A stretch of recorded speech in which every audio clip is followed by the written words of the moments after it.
हरि ओम। श्रीमद् वाल्मीकि रामायणे अयोध्याकांडे सप्तसप्ततितमः सर्गः। भरत का पिता के श्राद्ध में ब्राह्मणों को बहुत धन रत्न आदि का दान देना। 13वें दिन अस्थि संचय का शेष कार्य पूर्ण करने के लिए पिता की चिता भूमि पर जाकर भरत और शत्रुघ्न का विलाप करना और वशिष्ठ तथा सुमंत्र का उन्हें समझाना। ततो दशाहेति गते कृतशौचौ नृपात्मजः द्वादशे हनि संप्राप्ते श्राद्ध कर्माण्यकारयत्।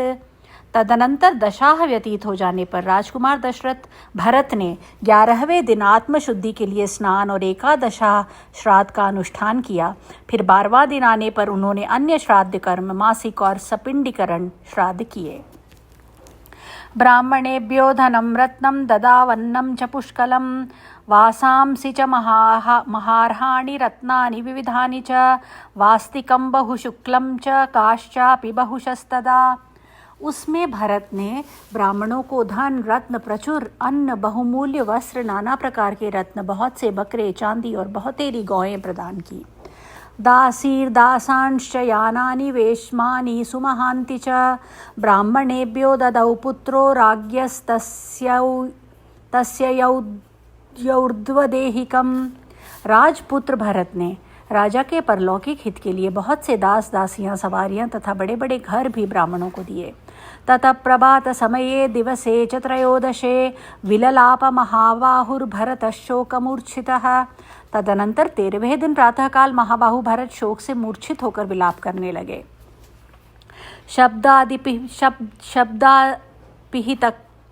शब्दापिहित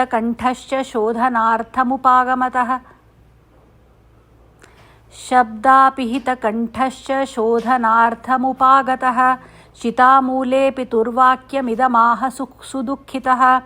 तात यस्मिन् सृष्टोऽहं त्वया भ्रातरि राघवे तस्मिन् वनं प्रव्रजिते शून्ये त्यक्तोऽस्म्यहं त्वया। उस समय रोने से उनका गला भर आया था। वे पिता के चिता स्थान पर अस्थि संचय के लिए आए और अत्यंत दुखी होकर इस प्रकार कहने लगे। तात, आपने मुझे जिन ज्येष्ठ भ्राता श्री रघुनाथ जी के हाथ में सौंपा था, उनके वन में चले जाने पर आपने मुझे सूने में ही छोड़ दिया। इस समय मेरा कोई सहारा नहीं है। यस्या गतिरनाथाया पुत्र प्रव्राजितो वनम तामंबां तात कौसल्यां त्यक्त्वा त्वं कगतो नृप। तात नरेश्वर, जिन अनाथ हुई देवी के एकमात्र आधार पुत्र को आपने वन में भेज दिया, उन माता कौसल्या को छोड़कर आप कहाँ चले गए। दृष्ट्वा भस्मारुणं तच्च दग्धास्थि स्थानमंडलम पितुशरीर निर्वाणम निष्टनन्विषसादः। पिता की चिता का वह स्थान मंडल भस्म से भरा हुआ था। अत्यंत दाह के कारण कुछ लाल दिखाई देता था। वहाँ पिता की जली हुई हड्डियां बिखरी हुई थीं। पिता के शरीर के निर्वाह का वह स्थान देखकर भरत अत्यंत विलाप करते हुए शोक में डूब गए। सतुदृष्ट्वा रुदन्दीन पपात धरणीतले उत्थाप्यमानश्चक्रस्य यंत्रध्वज इवोच्छ्रितः। उस स्थान को देखते ही वे दीन भाव से रोकर पृथ्वी पर गिर पड़े, जैसे इंद्र का यंत्रबद्ध ऊंचा ध्वज ऊपर को उठाए जाते समय खिसक कर गिर पड़ा हो। अभिपेतुस्ततः सर्वे तस्यामात्याशुचिव्रतम् अंतकाले निपतितं ययाति मृषयो यथा। जब उनके सारे मंत्री उन पवित्र व्रत वाले भरत के पास आ पहुँचे, जैसे पुण्यों का अंत होने पर स्वर्ग से गिरे हुए राजा ययाति के पास अष्टक आदि राजर्षि आ गए थे। शत्रुघ्नश्चापि भरतं दृष्ट्वा शोकपरिप्लुतं विसंज्ञो न्यपतद्भूमौ भूमिपालमनुस्मरन्। भरत को शोक में डूबा हुआ देख शत्रुघ्न भी अपने पिता महाराज दशरथ का बारंबार स्मरण करते हुए अचेत होकर पृथ्वी पर गिर पड़े। उन्मत्त इव निश्चित्तो विललाप सुदुःखितः स्मृत्वा पितुर्गुणांगानि तानि तानि तदा तदा। वे समय समय पर अनुभव में आए हुए पिता के लालन पालन संबंधी उन गुणों का स्मरण करके अत्यंत दुखी हो सुध-बुध होकर उन्मत्त के समान विलाप करने लगे। मंथरा प्रभवस्तीव्र कैकेयी ग्राह संकुलः वरदानमयोक्षोभ्यो मज्जयच्छोकसागरः। हाय, मंथरा से जिसका प्राकट्य हुआ है, कैकेयी रूपी ग्रह से जो व्याप्त है तथा जो किसी प्रकार भी मिटाया नहीं जा सकता, उस वरदानमय शोक रूपी उग्र समुद्र ने हम सब लोगों को अपने भीतर निमग्न कर दिया है। सुकुमारंच बालंच सततं लालितं त्वया कतात भरतं हित्वा विलपन्तं गतो भवान। तात, आपने जिनका सदा लाड प्यार किया है तथा जो सुकुमार और बालक हैं, उन रोते बिलखते हुए भरत को छोड़कर आप कहाँ चले गए। ननु भोज्येषु पानेषु वस्त्रेष्वाभरणेषु च प्रवारयति सर्वान्नस्तन्न कोद्य करिष्यति। भोजन, पान, वस्त्र और आभूषण, इन सब को अधिक संख्या में एकत्र करके आप हम सब लोगों से अपनी रुचि की वस्तुएं ग्रहण करने को कहते थे। अब कौन हमारे लिए ऐसी व्यवस्था करेगा। अवधारण काले तु पृथिवी नावदीर्यते विहीनाया त्वया राज्ञा धर्मज्ञेन महात्मना। आप जैसे धर्मज्ञ महात्मा राजा से रहित होने पर पृथ्वी को फट जाना चाहिए। इस फटने के अवसर पर भी जो यह फट नहीं रही है, यह आश्चर्य की बात है। पितरि स्वर्गमापन्ने रामे चारण्यमाश्रिते किं मे जीवित सामर्थ्यम प्रवेक्ष्यामि हुताशनम। पिता स्वर्गवासी हो गए और श्री राम वन में चले गए। अब मुझ में जीवित रहने की क्या शक्ति है। अब तो मैं अग्नि में ही प्रवेश करूंगा। हीनो भ्रात्रा च पित्रा च शून्यामिक्ष्वाकुपालिताम् अयोध्यान्न प्रवेक्ष्यामि तपोवनम। बड़े भाई और पिता से हीन होकर इक्ष्वाकु वंशी नरेशों द्वारा पालित सुनी अयोध्या में मैं प्रवेश नहीं करूंगा, तपोवन को ही चला जाऊंगा। तयोर्विलपितं श्रुत्वा व्यसनं चाप्यवेक्षतत् भृशमार्ततराभूय सर्व एवानुगामिनः। उन दोनों का विलाप सुनकर और उस संकट को देखकर समस्त अनुचर वर्ग के लोग पुनः अत्यंत शोक से व्याकुल हो उठे। ततो विषण्णौ श्रान्तौ च शत्रुघ्न भरताबुभौ धरायां स्म व्यचेष्टेतां भग्नशृंगाविवर्षभौ। उस समय भरत और शत्रुघ्न दोनों भाई विषादग्रस्त और थकित होकर टूटे सींग वाले दो बैलों के समान पृथ्वी पर लौट रहे थे। ततः प्रकृतिमान वैद्य पितुरेषां पुरोहितः वसिष्ठो भरतं वाक्यमुत्थाप्य तमुवाचः। तदनंतर दैवी प्रकृति से युक्त और सर्वज्ञ वशिष्ठ जी, जो इन श्रीराम आदि के पिता के पुरोहित थे, भरत को उठाकर इनसे इस प्रकार बोले। त्रयोदशोऽयं दिवस पितृव्रतस्य ते विभो सावशेषास्थि निचये किमिह त्वं विलंबसे। प्रभो, तुम्हारे पिता के दाह संस्कार हुए यह 13वां दिन है। अब अस्थि संचय का जो शेष कार्य है उसके करने में तुम यहाँ विलंब क्यों लगा रहे हो। ऋणी द्वद्वानि भूतेषु प्रवृत्तान्य विशेषतः तेषु चापरिहार्येषु नैवं भवितुमर्हसि। भूख, प्यास, शोक, मोह तथा जरा मृत्यु, ये 3 द्वंद्व सभी प्राणियों में समान रूप से उपलब्ध होते हैं। इन्हें रोकना सर्वथा असंभव है। ऐसी स्थिति में तुम्हें इस तरह शोकाकुल नहीं होना चाहिए। सुमंत्रश्चापि शत्रुघ्नमुत्थाप्याभिप्रसाद्य च श्रावयामास तत्वज्ञ सर्वभूतभवाभवौ। तत्वज्ञ सुमंत्र ने शत्रुघ्न को उठाकर उनके चित्त को शांत किया तथा समस्त प्राणियों के जन्म और मरण की अनिवार्यता का उपदेश सुनाया। उत्थितौ तौ नरव्याघ्रौ प्रकाशेते यशस्विनौ वर्षातपपरिग्लानौ पृथगिंद्रध्वजाविव। उस समय उठे हुए वे दोनों यशस्वी नरश्रेष्ठ वर्षा और धूप से मलिन हुए 2 अलग अलग इंद्रध्वजों के समान प्रकाशित हो रहे थे। अश्रूणि परिमृद्गन्तौ रक्ताक्षौ दीनभाषिणौ अमात्यास्त्वरयन्ति स्म तनयौ चापरा क्रिया। वे आंसू पोंछते हुए दीनतापूर्ण वाणी में बोलते थे। उन दोनों की आंखें लाल हो गई थी तथा मंत्री लोग उन दोनों राजकुमारों को दूसरी क्रियाएं शीघ्र करने के लिए प्रेरित कर रहे थे।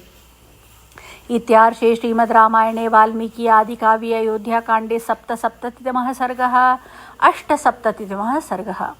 शत्रुघ्न का रोष, उनका कुब्जा को घसीटना और भरत जी के कहने से उसे मूर्छित अवस्था में छोड़ देना।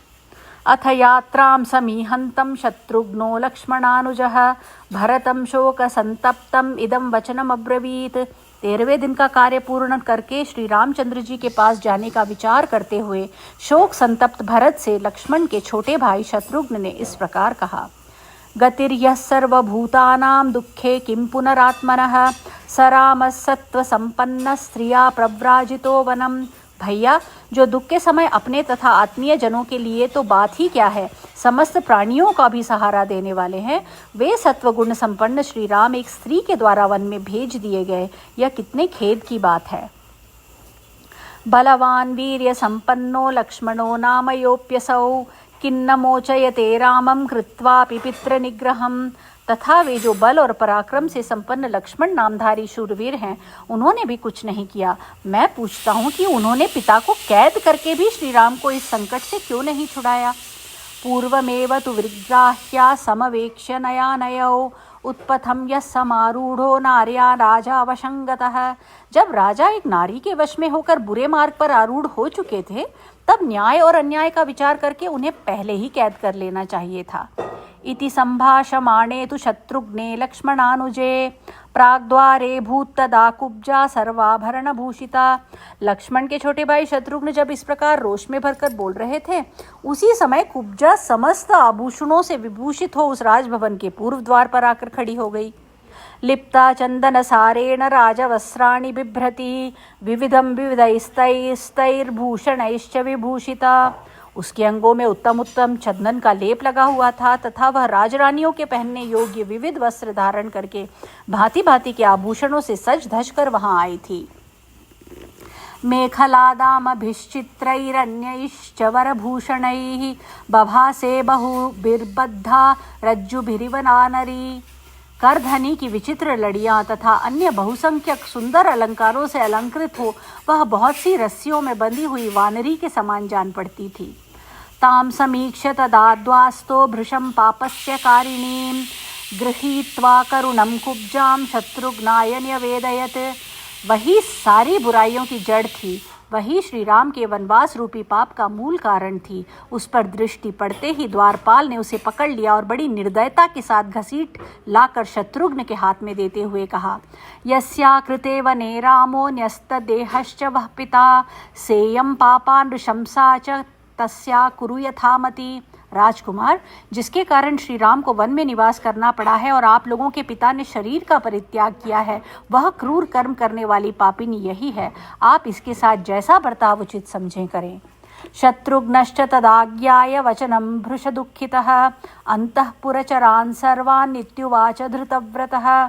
द्वारपाल की बात पर विचार करके शत्रुघ्न का दुख और बढ़ गया। उन्होंने अपने कर्तव्य का निश्चय किया और अंतःपुर में रहने वाले सब लोगों को सुनाकर इस प्रकार कहा, तीव्रमुत्पादितं दुःखं भ्रातॄणां मे तथा पितुः यथा सेयं नृशंसस्य कर्मणः फलमश्नुताम्।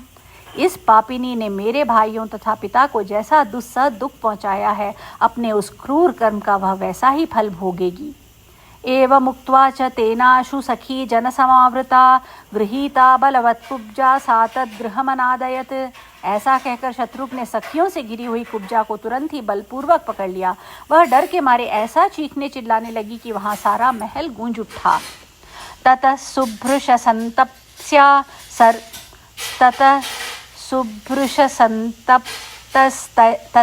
सर्वसखी जनः क्रुद्धमाज्ञाय शत्रुघ्नं व्यपलायत सर्वशः। फिर तो उसकी सारी सखियां अत्यंत संतप्त हो उठी और शत्रुघ्न को कुपित जानकर सब ओर भाग चली। अमंत्रयत कुत्स्नश्च तस्या सर्वसखी जनः यथायं समुपक्रांतो निशेषं न करिष्यति। उसकी संपूर्ण सखियों ने एक जगह एकत्र होकर आपस में सलाह की कि जिस प्रकार इन्होंने बलपूर्वक कुब्जा को पकड़ा है, उससे जान पड़ता है ये हम लोगों में से किसी को भी जीवित नहीं छोड़ेंगे। सानुक्रोशां वदान्यांच धर्मज्ञांच यशस्विनीं कौसल्यां शरणं यामः साहिनोऽस्ति ध्रुवा गतिः। अतः हम लोग परम दयालु, उदार, धर्मज्ञ और यशस्विनी महारानी कौसल्या की शरण में चले। इस समय वे ही हमारी निश्चल गति हैं।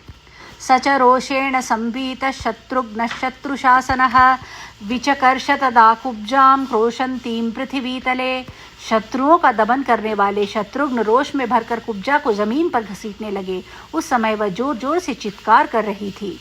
तस्यां ह्राकृष्यमाणायां मंथरायां ततस्ततः चित्रं बहुविधं भाण्डं पृथिव्यां तद्व्यशीर्यत। जब मंथरा घसीटी जा रही थी, उस समय उसके नाना प्रकार के विचित्र आभूषण टूट टूट कर पृथ्वी पर इधर उधर बिखेरे जाते थे। तेन भाण्डेन विस्तीर्णं श्रीमद्राजनिवेशनम् अशोभत तदा भूय शारदं गगनं यथा। आभूषणों के उन टुकड़ों से वह शोभाशाली विशाल राजभवन नक्षत्र मालाओं से अलंकृत शरद काल के आकाश की भांति अधिक सुशोभित हो रहा था। सबली बलवत् क्रोधात् गृहीत्वा पुरुषर्षभः कैकेयीमभिनिर्भस्य बभाषे परुषं वचः। बलवान नरश्रेष्ठ शत्रुघ्न जिस प्रकार समय रोष पूर्वक मंथरा को जोर से पकड़कर घसीट रहे थे, उस समय उसे छुड़ाने के लिए कैकेयी उनके पास आई। तब उन्होंने उसे धिक्कारते हुए उसके प्रति बड़ी कठोर बातें कही, उसे रोष पूर्वक फटकारा। तैर्वाक्यै परुषैर्दुःखै कैकेयी भृशु दुःखिता शत्रुघ्न भय संत्रस्ता पुत्रम शरणमागता। शत्रुघ्न के वे कठोर वचन बड़े ही दुखदायी थे। उन्हें सुनकर कैकेयी को बहुत दुख हुआ। वह शत्रुघ्न के भय से थर्रा उठी और अपने पुत्र की शरण में आई। तम प्रेक्ष्य भरत क्रुद्धम शत्रुघ्नमिव इदमब्रवीत अवध्या सर्वभूतानां प्रमदा क्षम्यतामिति। शत्रुघ्न को क्रोध में भरा हुआ देख भरत ने उनसे कहा, सुमित्रा कुमार क्षमा करो, स्त्रियां सभी प्राणियों के लिए अवध्य होती हैं। हन्यामहमिमां पापां कैकेयीं दुष्टचारिणीं यदि मां धार्मिको रामो नासूयेन्मातृघातकम्। यदि मुझे यह भय न होता कि धर्मात्मा श्री राम मातृघाती समझकर मुझसे घृणा करने लगेंगे, तो मैं भी इस दुष्ट आचरण करने वाली पापिनी कैकेयी को मार डालता। इमामपि हतां कुब्जां यदि जानाति राघवः त्वांच मांचैव धर्मात्मा नाभिभाषिष्यते ध्रुवम्। धर्मात्मा श्री रघुनाथ जी तो इस कुब्जा के भी मारे जाने का समाचार यदि जान ले तो वे निश्चय ही तुमसे और मुझसे बोलना भी छोड़ देंगे। भरतस्य वच श्रुत्वा शत्रुघ्नो लक्ष्मणानुजः न्यवर्तत ततो दोषात् तां मुमोच च मूर्छिताम्। भरत जी की यह बात सुनकर लक्ष्मण के छोटे भाई शत्रुघ्न मंथरा के वध रूपी दोष से निवृत्त हो गए और उसे मूर्छित अवस्था में ही छोड़ दिया। सापादमूले कैकेय्या मंथरा निपपातः निश्वसन्ती सुदुःखार्ता कृपणं विललापः। मंथरा कैकेयी के चरणों में गिर पड़ी और लंबी सांस खींचती हुई अत्यंत दुख से आर्त हो करुण विलाप करने लगी। शत्रुघ्न विक्षेप विमूढ़ संज्ञां समीक्ष्य कुब्जां भरतस्य माता शनैः समाश्वासयदार्तरूपां क्रौञ्चीं विलग्नामिव वीक्षमाणाम्। शत्रुघ्न के पटकने और घसीटने से आर्त एवं अचेत सी हुई कुब्जा को देखकर भरत की माता कैकेयी धीरे धीरे उसे आश्वासन देने लगी, होश में लाने की चेष्टा करने लगी। उस समय कुब्जा पिंजड़े में बंधी हुई क्रौंची के भांति कातर दृष्टि से उसकी ओर देख रही थी। इत्यार्षे श्रीमद् रामायणे वाल्मीकि आदि काव्ये अयोध्या कांडे अष्टसप्ततितमः सर्गः। इस प्रकार श्री वाल्मीकि निर्मित आर्ष रामायण आदि काव्य के अयोध्या कांड में 78वां सर्ग पूरा हुआ। हरि ओम।